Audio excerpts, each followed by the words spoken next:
Vamos a iniciar. Bienvenidos a todos los que estén conectados con nosotros. Gracias por estar con nosotros nuevamente en este jueves de Foro Venoso Mexicano. Quiero empezar, en primer lugar, dando las gracias a Laboratorio Servier, quien está patrocinando esta sesión, y enseguida presentar a nuestro ponente. Nuestro ponente, sin lugar a dudas, es uno de los cirujanos vasculares más importantes de México. Él trabaja en el Hospital 20 de Noviembre, es profesor de Cirugía Vascular y Endovascular de la UNAM, en el Hospital 20 de Noviembre precisamente. Es jefe de Cirugía Vascular del Hospital Médica Sur y Mayo Clinic Network. Me pasaría mucho tiempo comentándoles acerca del historial de Nacho, una persona muy dedicada y que le encanta su profesión, por eso es que lo hace tan bien. Nacho, muchas gracias por estar aquí con nosotros y te dejo la pantalla y al auditorio. Muchas gracias, Valente. Muchas gracias a todos mis amigos y compañeros del Foro Venoso Mexicano, que creo que somos muy afortunados en poder seguir trabajando y estar conectado con todos a través de este medio, en esta circunstancia en la que pues es difícil que incluso podamos concentrarnos a veces en otras cosas fuera de lo que tenemos todo el día, que es esta pandemia que estamos sufriendo. Y pues también aprovecho para empezar dando las gracias a Laboratorio Servier, que también ha hecho posible que estemos aquí.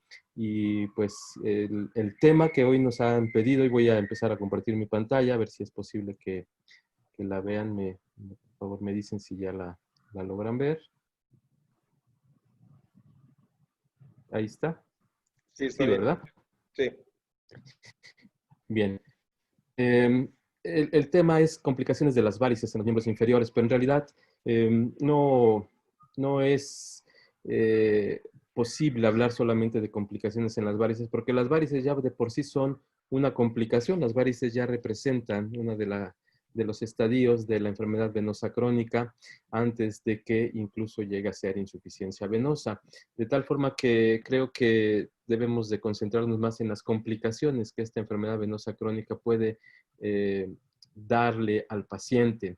Y me da mucho gusto que este sea un curso de introducción al manejo del paciente flebológico, porque creo que es un punto muy importante que necesitamos los cirujanos vasculares, los angiólogos, de poder interactuar no solamente con los médicos de primer contacto, con las enfermeras que están atendiendo a estos pacientes antes de que lleguen con nosotros, pero también con los internistas y con los cardiólogos, que en ocasiones atienden al paciente durante mucho tiempo. No nos damos cuenta, pero a veces lo están viendo años antes que nosotros lo podamos ver. Entonces, saber cuál es el punto exacto en donde el médico tiene que hacer una referencia a tiempo con nosotros, me parece de vital importancia.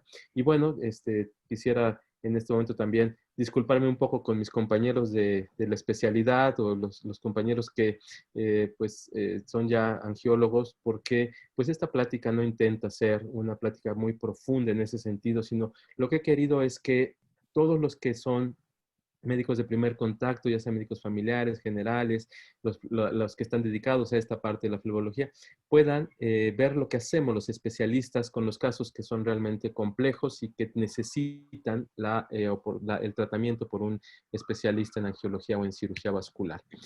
Les voy a presentar este caso desde un hombre de 66 años con enfermedad venosa crónica de 22 años de evolución nada más. Es un paciente que siempre se había quejado de pesadez, de dolor intermitente y dolor vespertino.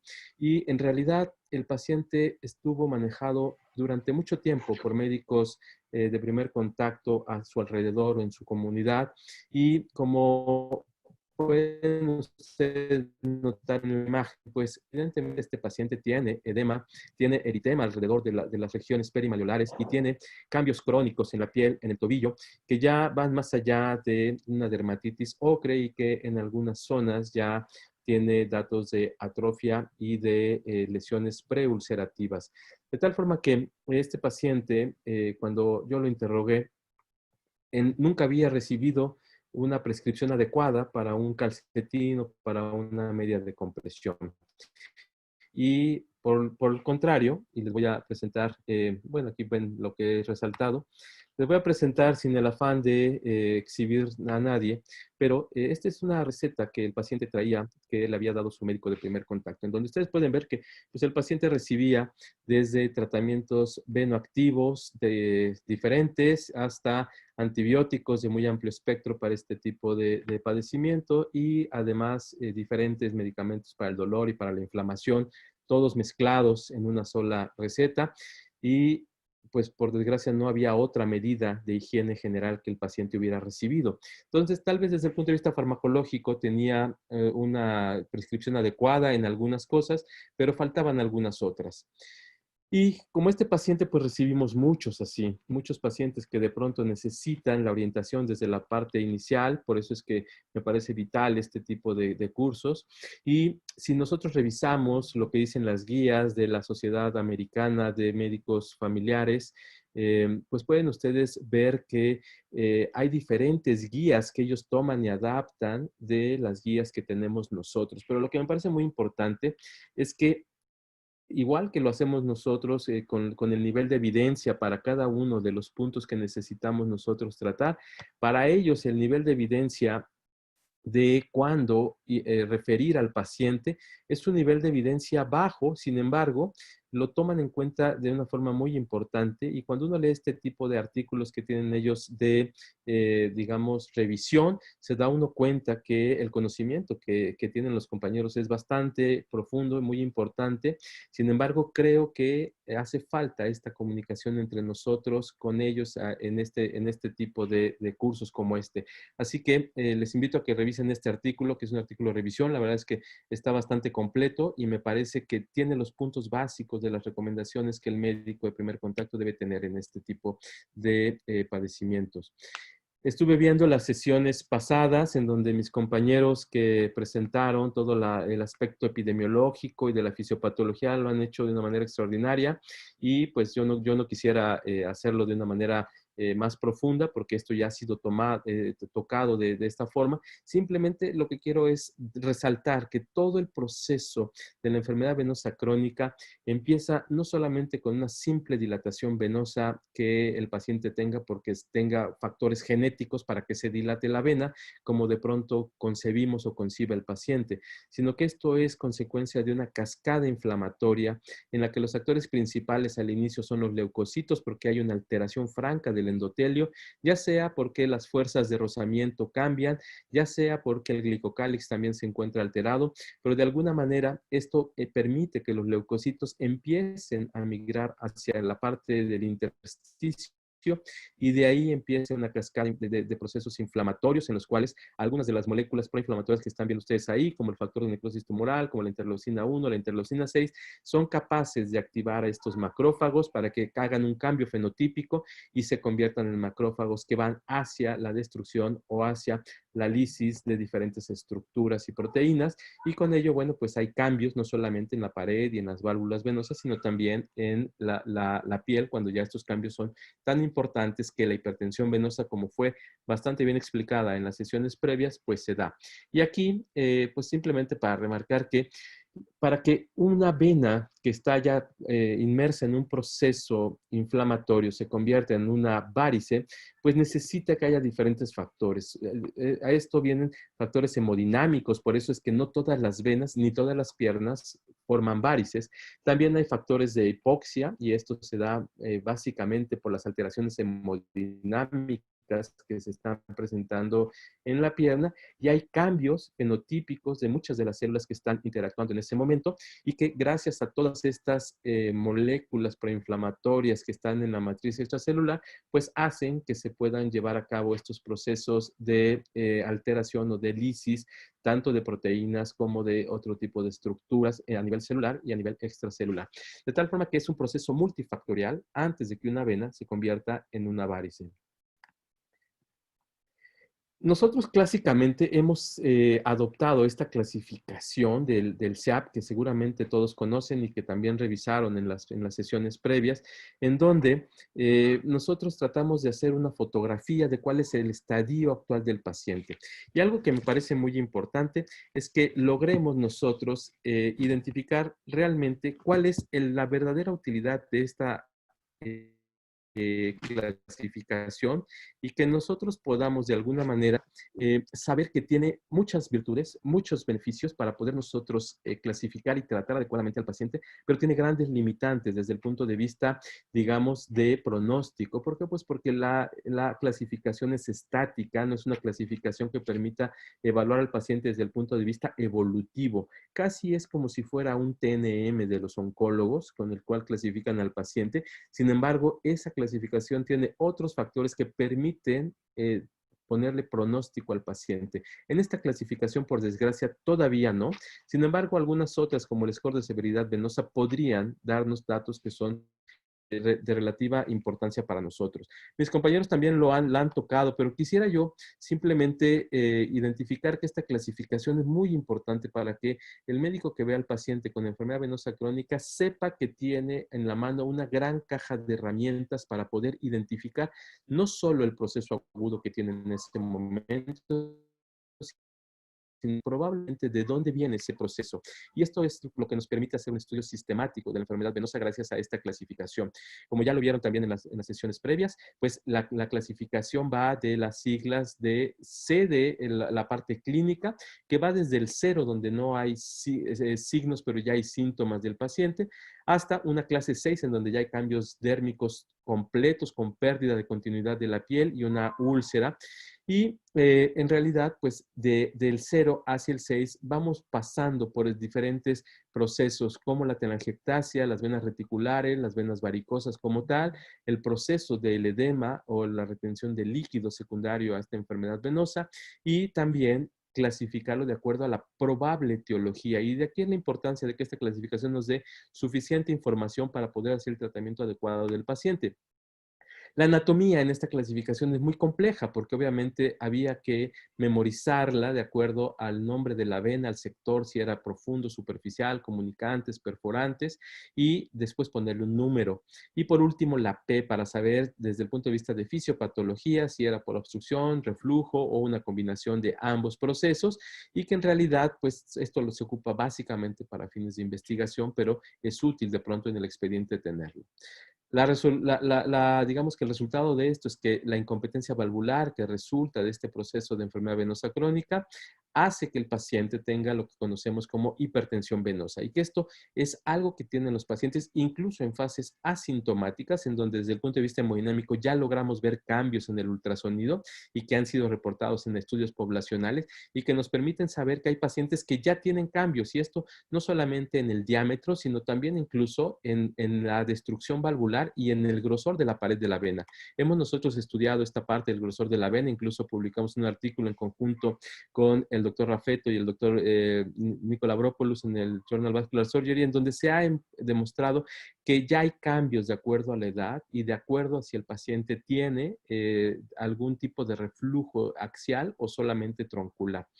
De tal forma que, bueno, pues hay pacientes, como pueden ustedes ver aquí en estas gráficas de ultrasonido, que hay pacientes que logran tener un reflujo completo desde el punto de vista de criterios para el reflujo en el segmento de venas superficiales y algunos otros que tienen el reflujo pero que siguen siendo asintomáticos, como el estudio este que se publicó en Alemania, el BOCUM 1 y 2, han reportado que este reflujo inicia en la adolescencia, con lo cual sabemos que este es un proceso crónico y un proceso evolutivo que difícilmente puede solamente asociarse a una cuestión hormonal o a una cuestión, digamos, laboral en aquellos pacientes que están mucho tiempo de pie o en alguna posición en específico. Como ustedes podrán ver, hay desde telangiectasias, que son venas muy pequeñas, que están por abajo de los 3 milímetros de diámetro y que están distribuidas en diferentes regiones de la pierna, venas reticulares que son subdérmicas y que estas pueden aparecer de diferentes formas, como ya lo vieron en las sesiones previas. Pero también tenemos las venas tronculares, que casi siempre derivan hacia un sistema venoso superficial mayor, como puede ser de la vena safena mayor o menor, o en ocasiones hacia una vena perforante. Algunas son bastante atípicas y tienen características de esta forma cuando están asociadas a otras patologías, como también enfermedad venosa pélvica, por ejemplo, o recurrencia de varices. Y esta, que en la clasificación del CEAP, que fue propuesta desde el 96 y que tuvo su revisión en el 2004, pues aparece como la corona flebectásica, pero de esta vamos a hablar más adelante. Y el edema, que por supuesto es componente indispensable para el diagnóstico de la enfermedad venosa crónica, que tiene que ver desde el punto de vista fisiopatológico con cómo está la hipertensión venosa en el paciente.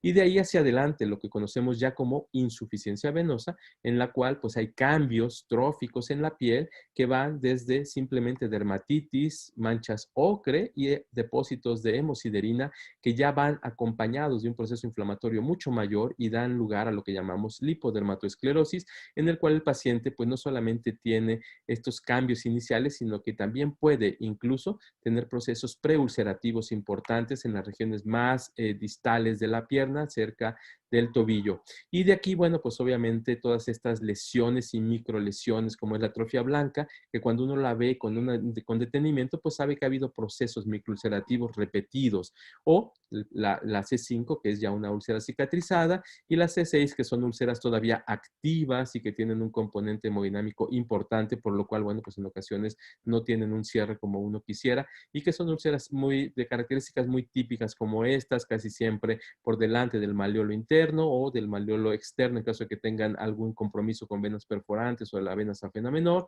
y también tienen un borde muy regular y están rodeadas de una coloración ocre que está dada por la hemosiderina, o algunas que están sobreinfectadas o incluso solamente contaminadas, que pueden dar este aspecto de celulitis y eczema alrededor o encima y costras de este tipo o escaras mielicéricas. Pero lo que tenemos hoy en día es que este año hubo una gran revisión, más bien se publicó una revisión que ha venido trabajando desde hace un par de años en el Journal Vascular Surgery de la parte venosa y linfática, de enfermedades venosas y linfáticas, y en la cual esta revisión hace grandes cambios que me parece a mí muy importantes y que eran necesarios. Para empezar, como ustedes pueden ver aquí, ya aparece una letra R en donde tenemos la clasificación en el estadio C2, que solamente era para venas varicosas. Y esto es muy importante porque cada vez vemos más pacientes con venas recurrentes y antes no teníamos la forma de cómo incluirlos en la clasificación y poder hacer, digamos, desde el punto de vista de investigación, una clasificación adecuada para que fueran incluidos también, pero sobre todo para que podamos decidir qué tipo de tratamiento requiere este paciente.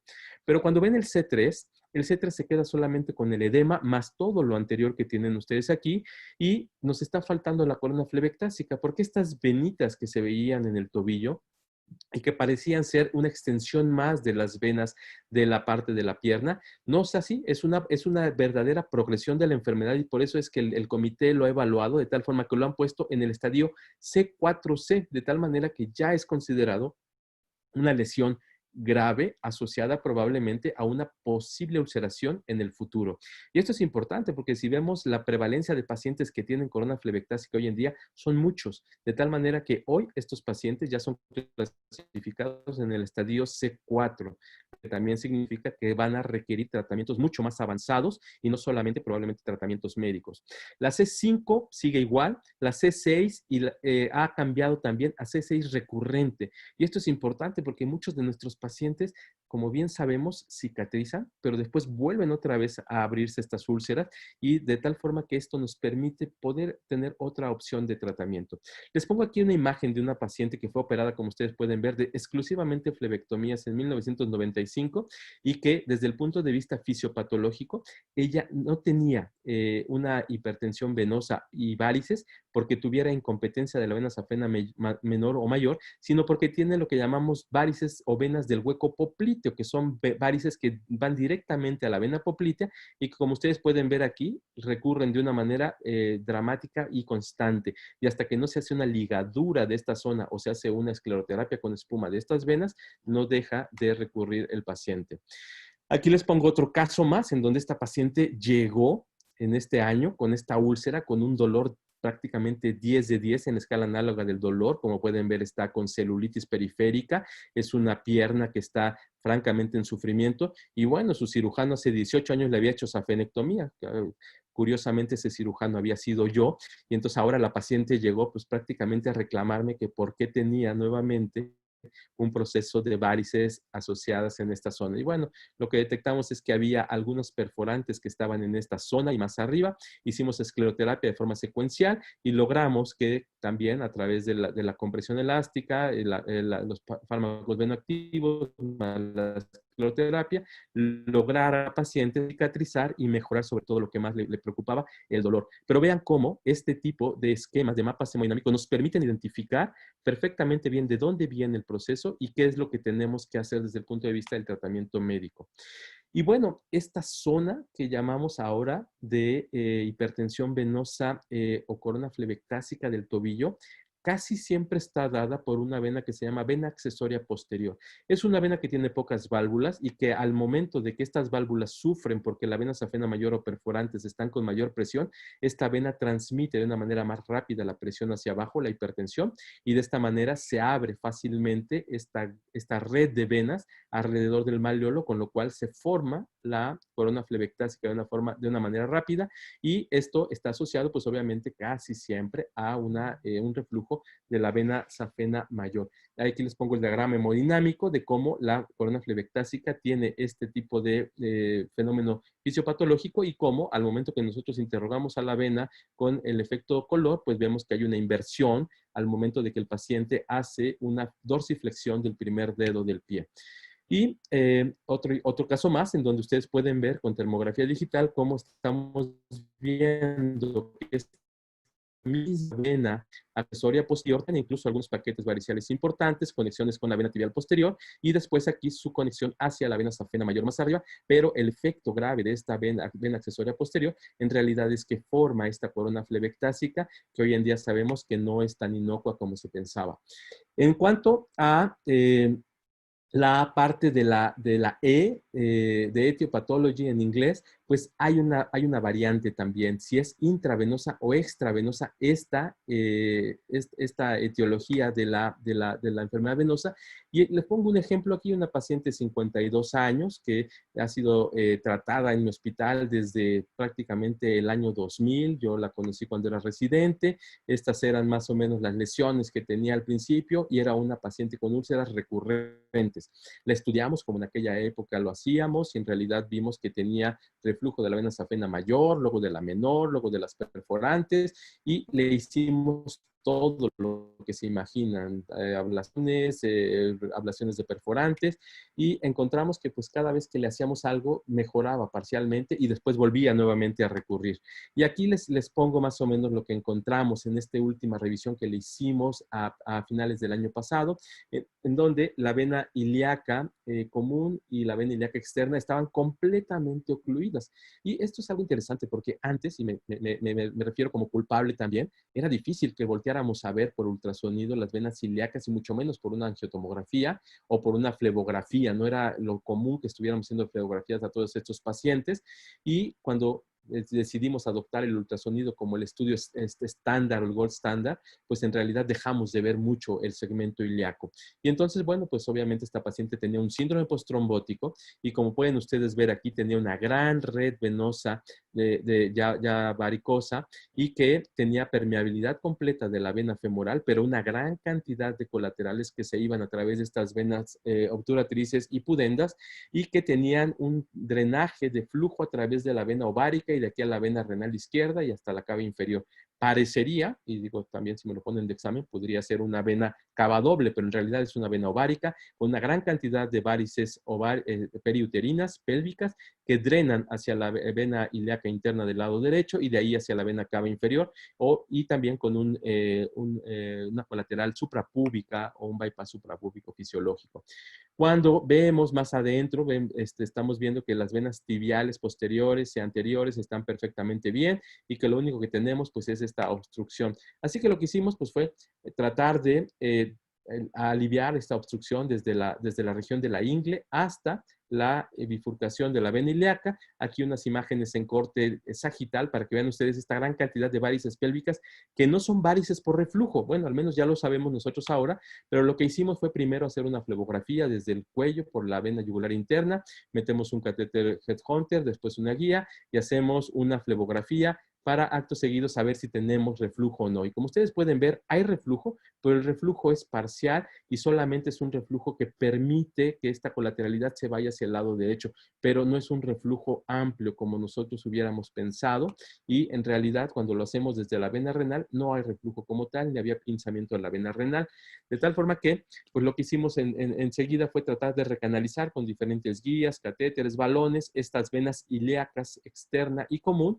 y como pueden ustedes ver aquí con catéteres de soporte, lo logramos de tal manera que regresa uno o entra uno nuevamente a la vena cava inferior y hace predilataciones para estar tratando de recanalizar la vena ilíaca externa y la vena ilíaca común. Aquí vemos perfectamente toda la colateralidad que había porque esta zona de la bifurcación de la vena femoral estaba totalmente obstruida. Hicimos un ultrasonido intravascular en donde ustedes pueden ver en un momento acá cómo está completamente cerrada la vena ilíaca común y la vena ilíaca externa por esta trombosis que debe haber tenido la paciente. Aquí se ve luego la cicatriz y la fibrosis totalmente cerrada. Y bueno, pues no está exento esto de que pueda romperse la vena durante las predilataciones. Casi siempre tenemos un balón, un stent recubierto para que podamos estar seguros de que al momento de hacer estas predilataciones no se rompa la vena.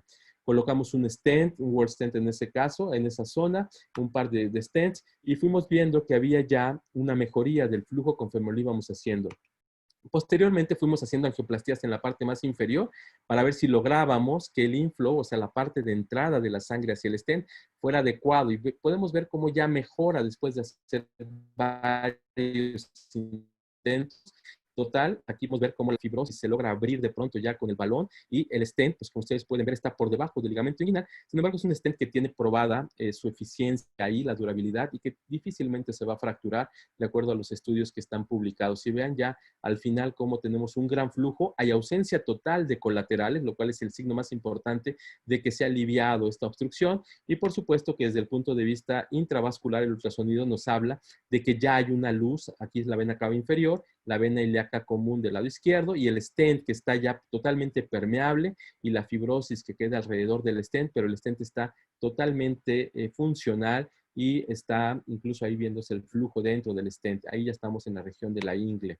Y pues al final de haber tenido estas colaterales, la paciente pues ya desaparecen por completo, disminuyó totalmente su dolor, disminuyó el edema que tenía y el proceso de cicatrización en estos 4 meses que ha tenido es bastante mejor, se ve de una coloración mucho más sana esta región, ha disminuido la coloración de la mancha hipercrómica que tenía y sobre todo la paciente desde el punto de vista funcional se siente mucho mejor y más adaptada a su vida.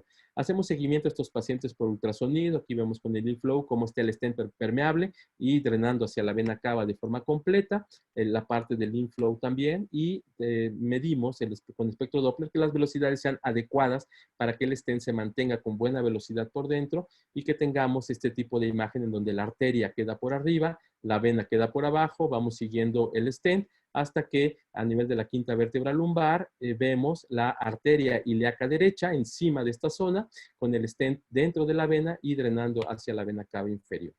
Otro caso más de lo que llamamos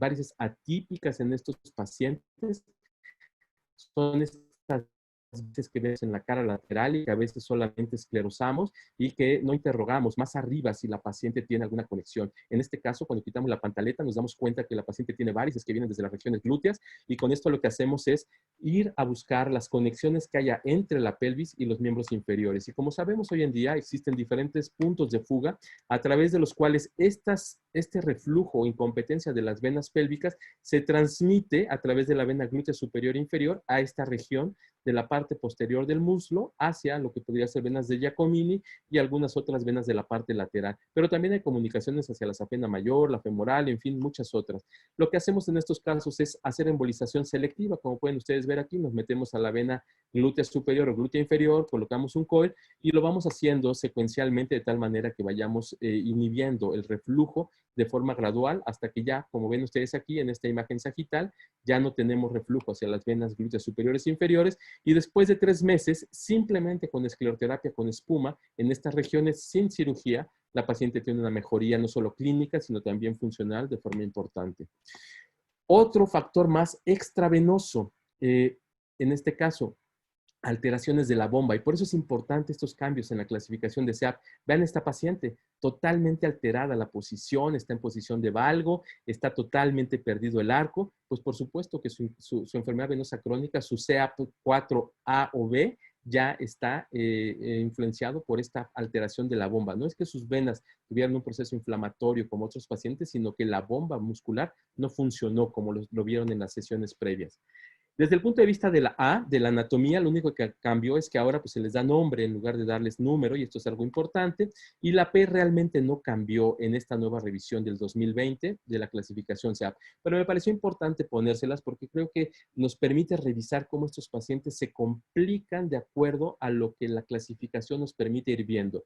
Si lo resumimos, lo que realmente cambia en la clasificación SEAP este año es que tenemos la corona flebectásica en el 4C ahora, que tenemos la posibilidad de ponerle recurrente a las venas varicosas y a los procesos ulcerativos, y que ya también podemos clasificar lo que vimos anteriormente en estos pacientes, causas extravenosas y causas intravenosas. Y bueno, pues obviamente habrá que aprenderse toda la nomenclatura venosa nuevamente, y la P no tuvo cambios. Voy a tratar de hacer un poco más, digamos, ilustrativo lo que los angiólogos estamos viendo como complicaciones.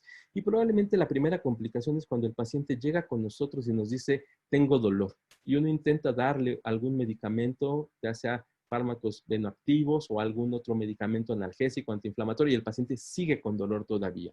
De tal manera que esto para nosotros es una verdadera complicación, sobre todo porque se convierte en un dolor crónico, difícil de tratar y que además está relacionado en muchas ocasiones con cambios en la piel. Esta es una paciente de 77 años que, pues, como ven ahí, refiere un dolor de 2 semanas de 9 de 10. Ella tiene varices de larga evolución, pero un buen día amanece con dolor y el dolor va progresando hasta seguir en las siguientes semanas y se sigue con cansancio, pesadez, se agrega el edema y de ahí la paciente empieza a bajar su actividad. Si nosotros vemos con detenimiento lo que ha pasado con la paciente y decimos, ¿por qué? Si en 30 años no tuvo este dolor, ¿por qué lo tiene ahora? Si ya bajó su actividad laboral, si está la mayor parte del tiempo sentada, pues vean lo que ha pasado. Si vemos con un aumento la piel, con un dermatoscopio, podemos nosotros ver simplemente con una lupa cómo estas venas telangiectásicas, las venas reticulares y las venas subdérmicas, que ya están totalmente tortuosas y sinuosas, tienen manchas alrededor y tienen procesos de microhemorragias. Todas estas microhemorragias nos están hablando de un proceso de inflamación en agudo. Y es por eso que la suma de todos estos procesos hacen que la paciente registre dolor en las piernas. Algo pasó, pero cuando uno ve en la parte del tejido subdérmico, hay venas reticulares importantes, grandes venas tortuosas que nos hablan de hipertensión venosa. Y esto no es otra cosa más que progresión de la enfermedad. Si nosotros hacemos un Doppler y un ultrasonido color, vemos que va a haber reflujo o inversión del color, de tal manera que pues sabemos que esta paciente tiene en realidad un proceso realmente importante en este momento. Lo que hicimos con esta paciente fue darle MPFF durante 15 días, que pudimos haber dado a algún otro venoactivo también, pero escogimos este y vean cómo en 15 días, de acuerdo a la dosis que seleccionamos, la paciente disminuye de forma importante y sustantiva los procesos de hemorragia, los procesos de las manchas que tenía y sobre todo el edema. Y es muy notorio que la paciente tiene una gran mejoría de lo que era el antes tomado en la misma zona. Vean en las mismas telangiectasias con estas microhemorragias o petequias que se forman por estos procesos inflamatorios y el después con el tratamiento con el MPFF en ese momento. ¿Qué es lo que nos dicen las guías? Pues que realmente para este tipo de sintomatología, este es en realidad el tipo de tratamiento que los pacientes necesitan. ¿Por qué? Pues porque incluyen todos estos síntomas que los pacientes nos están refiriendo y que en realidad son síntomas que nos permiten a nosotros manejar al paciente de una manera mucho mejor con medicamento antes de que pensemos en tener algún otro tipo de tratamiento. La evidencia ya es fuerte para algunos de estos fármacos venoactivos. En este caso del MPFF es una evidencia 1A. El nivel es fuerte, digamos, que con un nivel de evidencia alto como para poderlo indicar no solamente para dolor, sino para todos estos síntomas que los pacientes tienen y que hemos revisado en las clases previas. Por ejemplo, igual, esta es una paciente que tenía un paciente que tenía una gran dilatación de la vena safena mayor, como pueden ustedes ver, de más de 20 milímetros, con un reflujo muy importante y varices tronculares afluentes a esta vena safena mayor. Aquí vemos a nivel de la ingle, la vena safena mayor, que tiene un diámetro casi igual que el de la vena femoral. Esta es la arteria femoral, y vean en un corte axial cómo se ve la dilatación de la parte más distal de la vena safena mayor en la ingle. 1.93 y 2.4 dependiendo de la zona en donde la medimos. Lo que hacemos con estos pacientes es ya sea o láser o radiofrecuencia dependiendo de muchos factores, que no es esta la clase para poder verlo, pero después también hacemos flebectomías, que es un procedimiento que nos gusta hacer asociado cuando tenemos este tipo de varices tan grandes.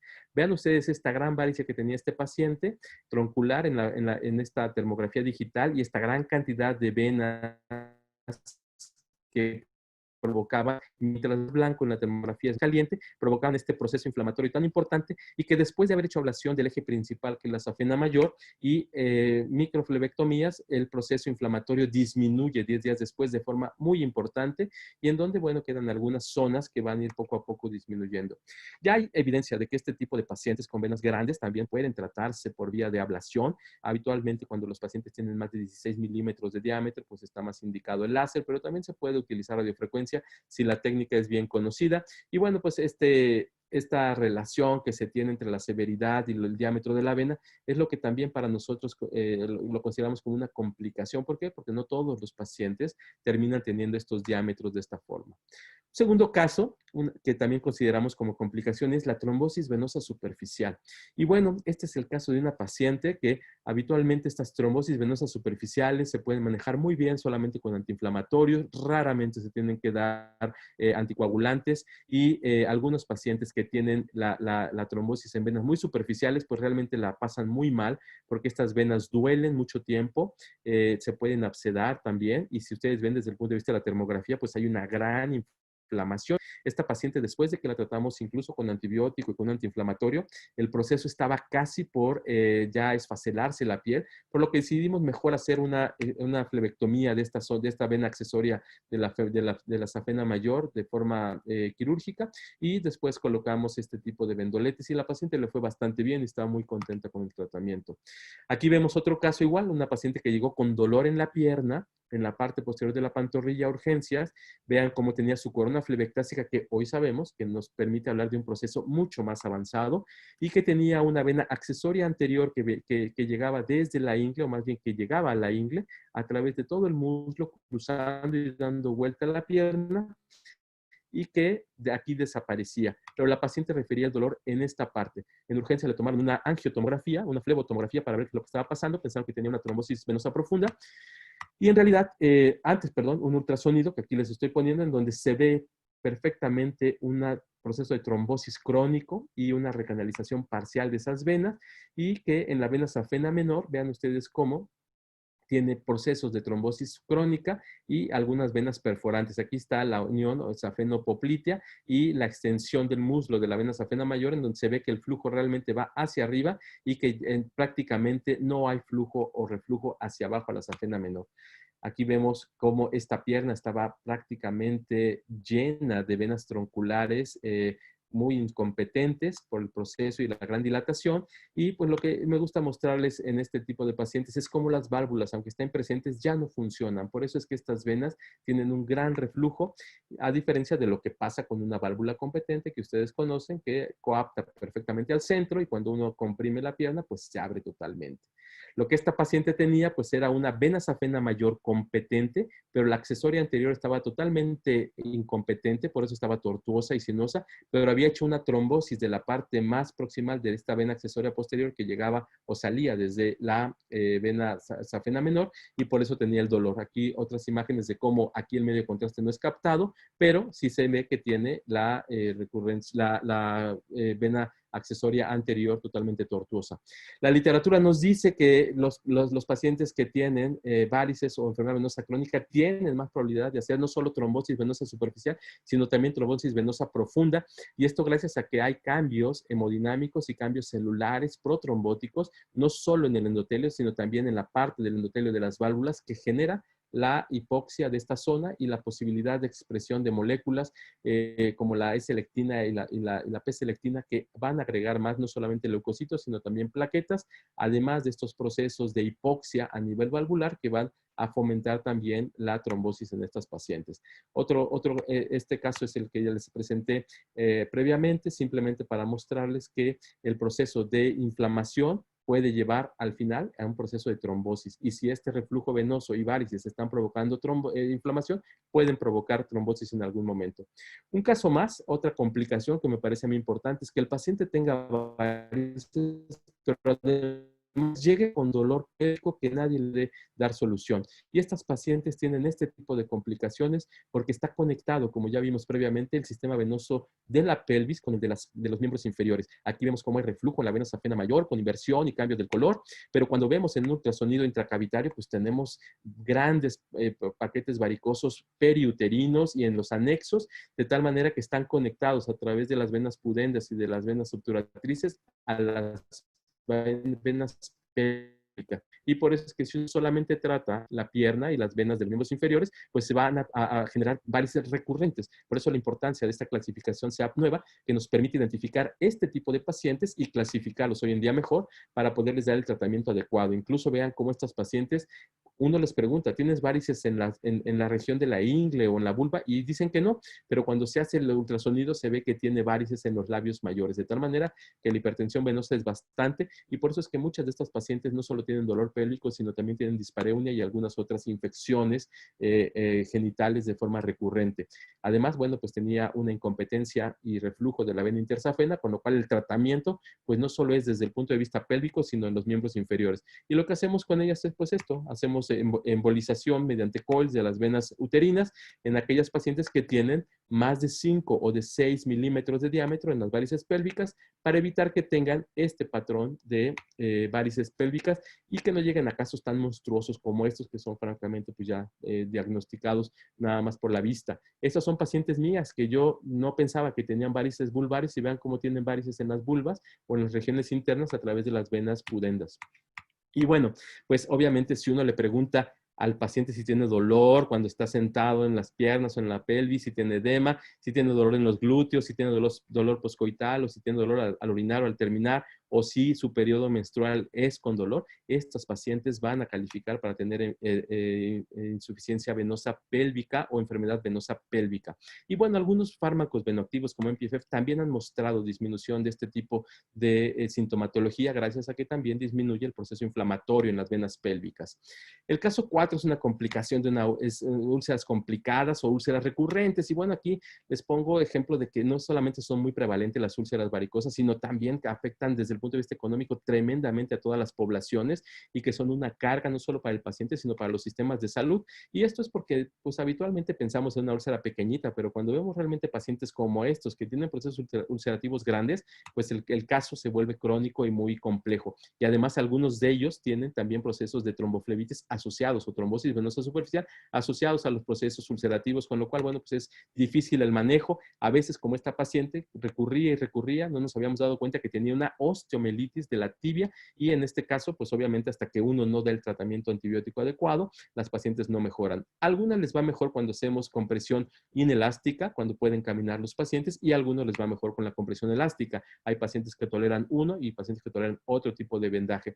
Pero lo que sí está demostrado es que no hay evidencia que el tratamiento tópico sea mejor uno que otro. Quiero decir, plata, apósitos coloidales, en fin, todavía no hay una evidencia suficiente y eso lo dicen las últimas guías. Y bueno, pues aquí les pongo ejemplos de lo que uno hace tratando de que estos pacientes mejoren, tratando de buscar cómo hay algunos factores que pueden epitelizar mucho más rápido que otros. Y en ocasiones, fármacos como incluso en PFF puede lograrlo. Hoy en día tenemos las guías 2020 del manejo de enfermedades venosas crónicas. Teníamos las 2018, pero hoy tenemos las 2020 que salieron recientemente. Y estos incluyen los capítulos del 4, que se repite, al 9 al 18, que estaban pendientes desde el 2018. Hoy en día ya están descritos y aquí les pongo algunos ejemplos de lo que les he platicado, que la compresión es adecuada siempre y cuando sea multicapa y que la cirugía en los pacientes con úlceras es adecuada también en la compresión, pero sobre todo hay una gran evidencia hoy con el EBRA trial en el cual cuando se hace ablación en etapa temprana los pacientes cicatrizan las úlceras mucho más rápido. Y bueno, hay que tener en cuenta que hay otros factores inflamatorios y factores inmunológicos como la hemosiderina, que desde 2010 ya fue descrita por Alberto Callati como esta hemosiderina está alrededor del proceso ulcerativo y produce una inflamación crónica que hace que las úlceras no cicatricen. Y bueno, pues lo vemos como los procesos de hemosiderina son más frecuentes desde el estadio 4B. Hoy sabemos que hay un estadio más avanzado que también tiene disposición de hemosiderina, que es la corona flebectásica. Y bueno, está este hierro iónico que está en la hemosiderina y tiene un impacto importante en la disrupción de la matriz extracelular y en la generación de radicales libres y la activación de metaloproteinasas, con lo cual se altera nuevamente este balance y se va hacia el proceso inflamatorio y de destrucción. Y bueno, pues obviamente hay medicamentos como el MPFF que ha tenido, entre otros también, una buena digamos, selección en estas guías porque tiene una evidencia fuerte para ayudar como adyuvante en el tratamiento de las úlceras de origen venoso. Y en el caso 5 les pongo una complicación, que le demos celulitis, que me parece importante no solo por el tratamiento, y aquí pueden ver la gran obesidad que tiene la paciente, que ya de por sí el tratamiento de la enfermedad venosa es difícil, con ella es recurrente el edema y el eritema, pero además es importante diferenciarlo de otro tipo de procesos, como podría ser una erisipela, pero cuando vemos el ultrasonido vemos cómo hay esta gran cantidad de líquido asociado a grandes diámetros en las varices y en las venas afenas, pero hay que diferenciarlo del linfedema. Esta es una paciente mía con linfedema que tiene todas las características clínicas, pero no tiene insuficiencia venosa, o del flebolinfedema, que es todavía más complejo, pero que tiene que estar asociado a estas manchas hipercrómicas y al hipodermatoesclerosis y que realmente es un proceso mucho más complicado, pero que responden muy bien a la compresión neumática y que en algunos otros casos también al drenaje linfático manual, profundo y superficial. En algunos pacientes con este tipo de procedimientos hemos hecho valvuloplastías. Aquí, aunque no es la plática para esto, les pongo los ejemplos de cómo lo estudiamos estos pacientes. Hacemos flebografías para ver el reflujo, cuántas válvulas están incompetentes y hacemos este tipo de reconstrucciones valvulares. Lo hemos hecho en pocos pacientes, no más de 10, pero en realidad creo que es una técnica que uno la estudia bien y aprende. Yo la aprendí con el doctor Scalmaletti, pues uno puede tener no solamente la certificación, sino puede uno estar ayudando al paciente a tener este tipo de evolución mucho más satisfactoria. Y por último, les pongo una complicación que pues es muy aparatosa para el paciente, para el médico, para los familiares, que es el sangrado varicial. Y bueno, parece mentira, pero les pongo porque el paciente llegó chocado al hospital por esta pequeña varice que está aquí en la pierna y el paciente realmente tuvo que acceder a urgencias, pero esto habla de que hay un eje, un reflujo axial completo que hace que la hipertensión sea tal que incluso siendo así de insignificante este punto varicial en el tobillo hace que el paciente pueda tener un proceso importante. Y para concluir, pues la enfermedad venosa crónica para mí y creo que para mucha gente es la enfermedad vascular más prevalente en el mundo, no solamente en México. Las complicaciones derivadas de estas varices pueden ser múltiples y causar problemas serios de salud. Cada complicación se debe evaluar individualmente para dar una solución y gracias a que esta clasificación SEAP hoy en día no la da y las nuevas guías nos permiten también hacerlo, creo que la referencia a tiempo va a ayudar mucho y si esto podemos lograr un vínculo entre los médicos de primer contacto y otros especialistas, va a hacer que los pacientes tengan pues mucho mejor evolución a largo plazo. Y bueno, pues si hubiera tiempo y alguna pregunta, estaría gustoso de poderla contestar. Muchas gracias.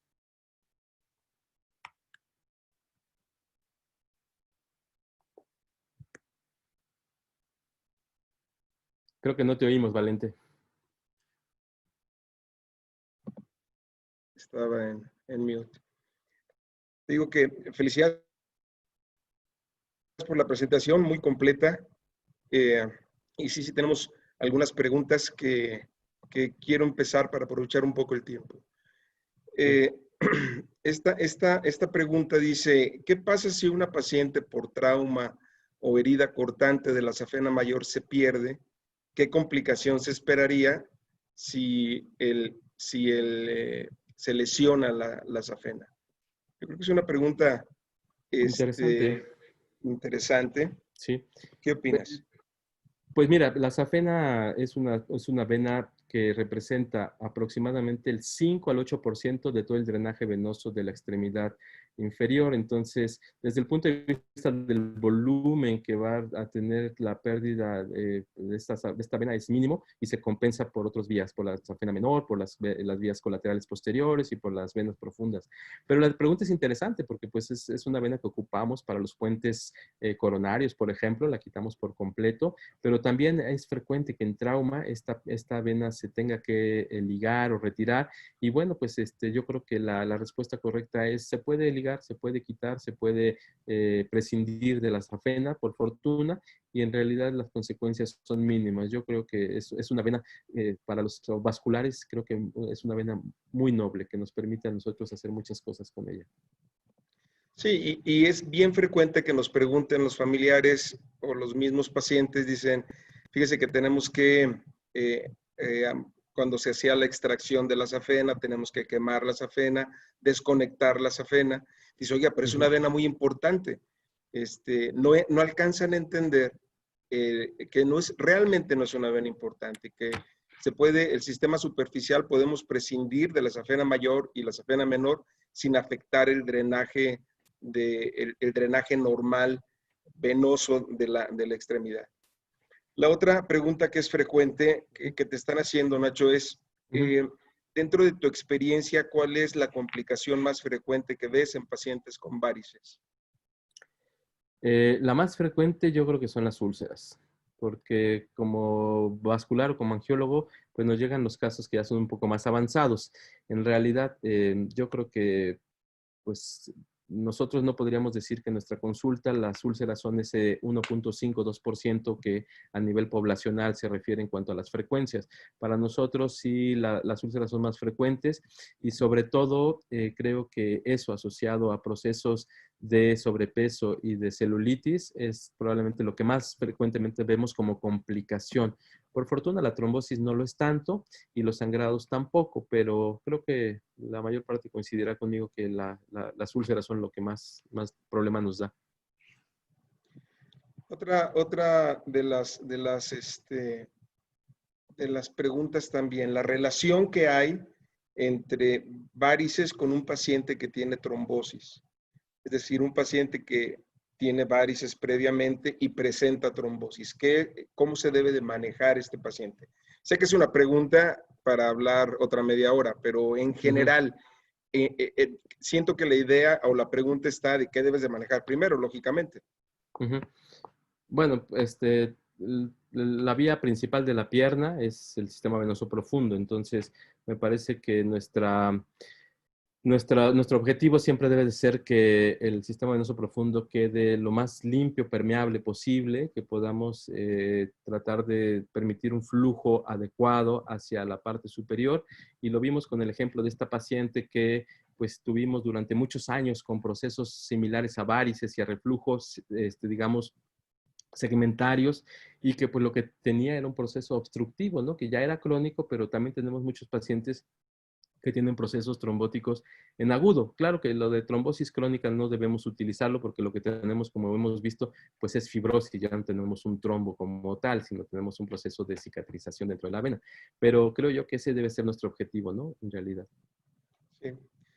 Otra pregunta también que se repite varias veces es, ¿qué complicaciones se pueden generar por el uso inadecuado de medias de compresión? Es decir, sabemos que las medias de compresión están indicadas especialmente en pacientes con úlceras, de la misma forma con enfermedad venosa crónica. Sin embargo, tienen también sus indicaciones. La pregunta en concreto es, ¿qué complicaciones puede generar si tú le pones o le indicas una media de compresión en forma inadecuada a un paciente?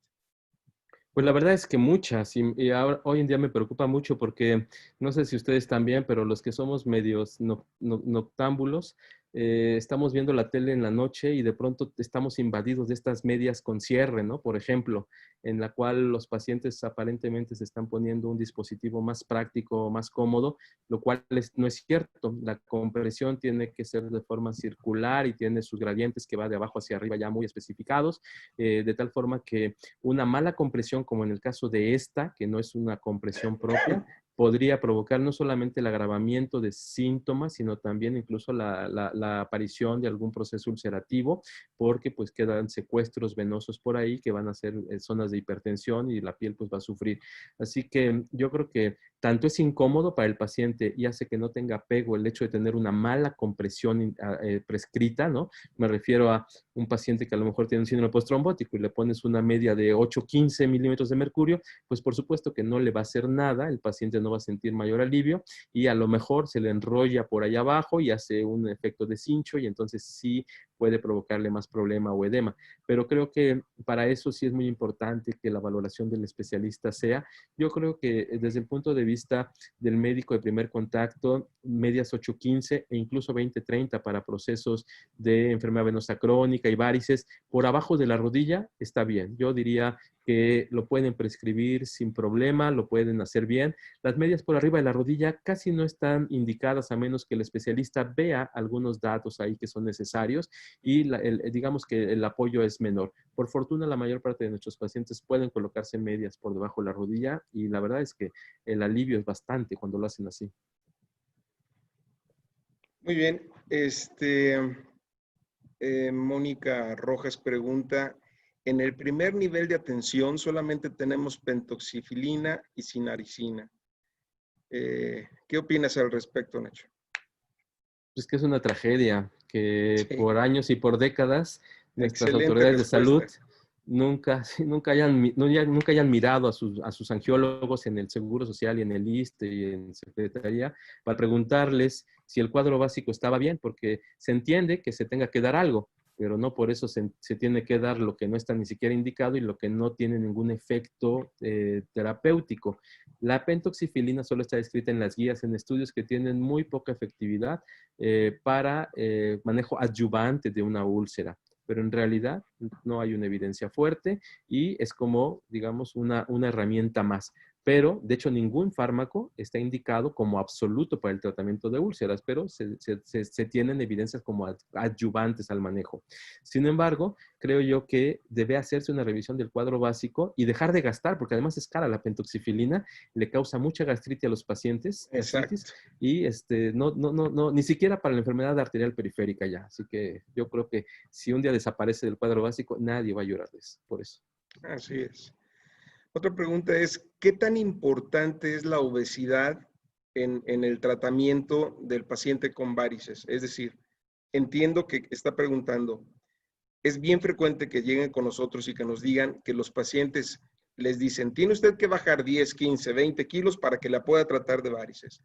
¿Qué opinas de eso, Nacho? Bueno, no hay evidencia que el paciente tenga que tener una disminución franca del índice de masa corporal para poderse operar.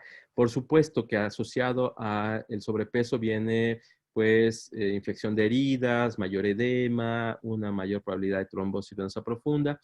Si es que el paciente va a ser tratado desde el punto de vista quirúrgico, mínima invasión o cirugía convencional.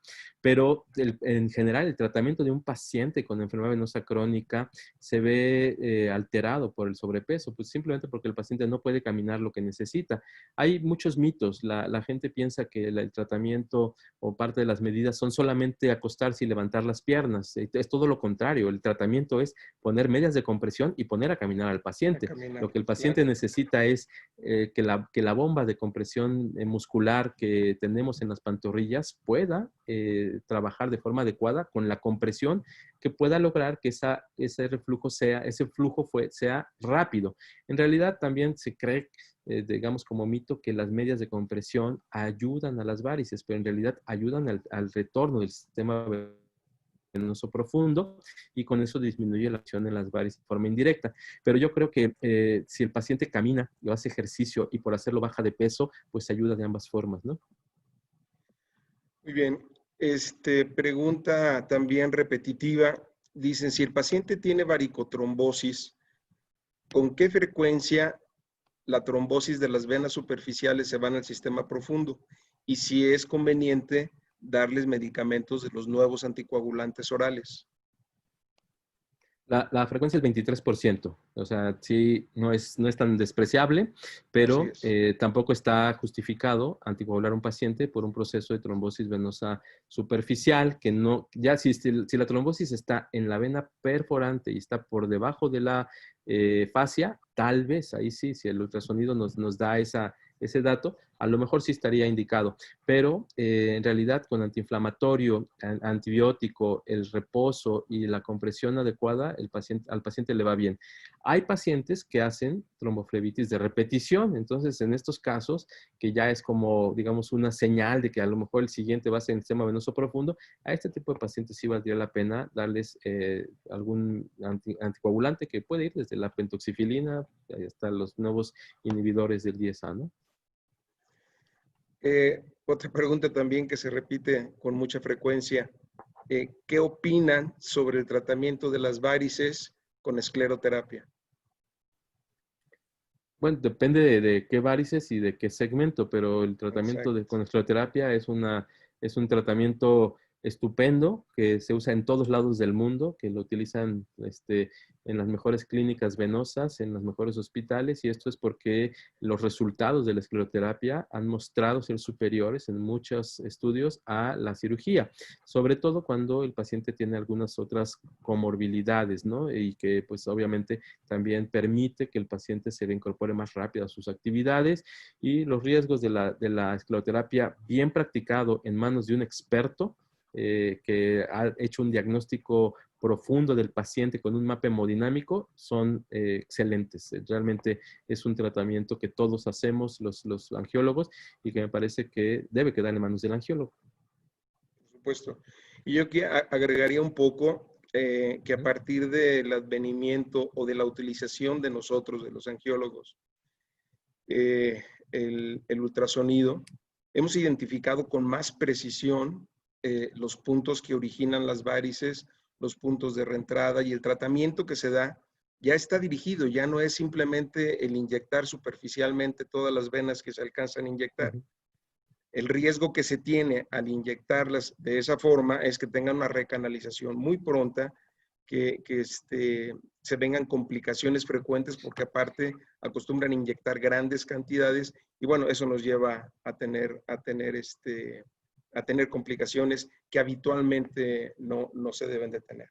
Te preguntan sobre la cámara termográfica que utilizas, Nacho. Ah, la verdad es que es una cámara de uso industrial, no hay cámaras clínicas que estén a la venta. En Estados Unidos hay solamente una marca y eh, no está todavía autorizada por la FDA para uso diagnóstico.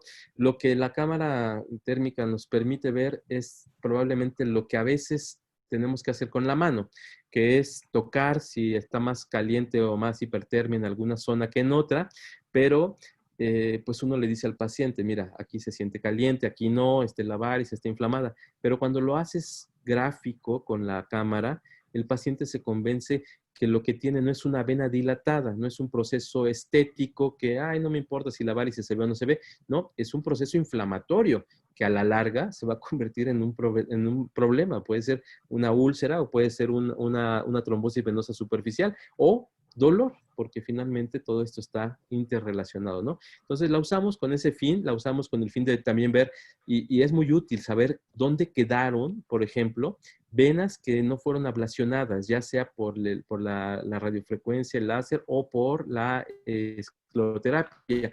Y es muy útil en ese momento, no en las semanas iniciales, porque el edema no permite que se vea bien la temperatura, pero sí ya, digamos, después del primer mes y medio, ya se puede identificar dónde quedó una vena recurrente o una vena que fue saltada, pues vamos y le inyectamos ahí. La verdad es que nos ha sido muy útil para eso y para otras cosas, también para enfermedad arterial periférica. Finalmente, la última pregunta. Son muchas, realmente tardaríamos mucho tiempo preguntando contestando todo lo que nos están preguntando. Sin embargo, bueno, intentaremos hacerlo por el Face, las preguntas que están haciendo. Vamos a intentar contestarlas todas. Finalmente, el manejo sugerido de la celulitis persistente por insuficiencia venosa. Bueno, persistente es importante porque eso quiere decir que no ha cedido. Si fuera recurrente es diferente, pero si es persistente, hay que revisar si el paciente tiene un proceso linfático asociado, o sea, si es un linfedema, un flebolinfedema o algún otro tipo de alteración linfática. Casi todos los pacientes con enfermedad venosa crónica tienen alteración del sistema linfático. Es este tercer sistema vascular que tenemos y que la verdad es muy despreciado por muchos. Pero yo creo que el manejo aquí tiene que ser mucho más agresivo. Yo si tengo un paciente que tiene este tipo de problemas, hago desde gamografías con leucocitos marcados hasta para identificar que no haya por ahí, por ejemplo, un proceso de osteomielitis, que parece mentira, pero hay muchos pacientes que tienen osteomielitis en rodilla, en tobillo, en algunas otras zonas y que están haciendo que el paciente parezca que tiene una celulitis constante y en realidad el proceso es otro. Y resonancia magnética también. Me gusta mucho la resonancia porque nos permite ver muy bien los tejidos superficiales y sobre todo pues identificar si es que existe afección del músculo. A veces he tenido un par de pacientes con miositis que de pronto pues el proceso inflamatorio a nivel del músculo es muy grande y hace que el paciente parezca que tiene un linfedema, perdón, y pues no, en realidad lo que el paciente tiene es un proceso inflamatorio grande en el músculo, ¿no? Esto se ve muy bien con la resonancia. Pero lo que tienen que entender es que la celulitis es una complicación no es un problema como tal. Habitualmente se presenta en pacientes, sobre todo los de repetición, se presentan en pacientes con una enfermedad venosa crónica. Entonces, la hipertensión venosa condiciona con mucha frecuencia este tipo de problemas. Así es. Nacho, permíteme pasar unos comentarios antes de despedirnos. Sí. Nuevamente agradecer al Laboratorio Servier. Gracias a ellos podemos presentar esta sesión, gracias a nuestros patrocinadores. La siguiente sesión el próximo jueves es opciones y resultados en el tratamiento de las varices en miembros inferiores, a la misma hora, el jueves 18 de junio. Y les recordamos que si nuestro gran amigo COVID nos lo permite, en Puebla vamos a realizar el Foro Venoso Mexicano, intentando realizarlo con todas las máximas opciones de seguridad que tengamos para poder realizarlo sin riesgo, sin peligro alguno.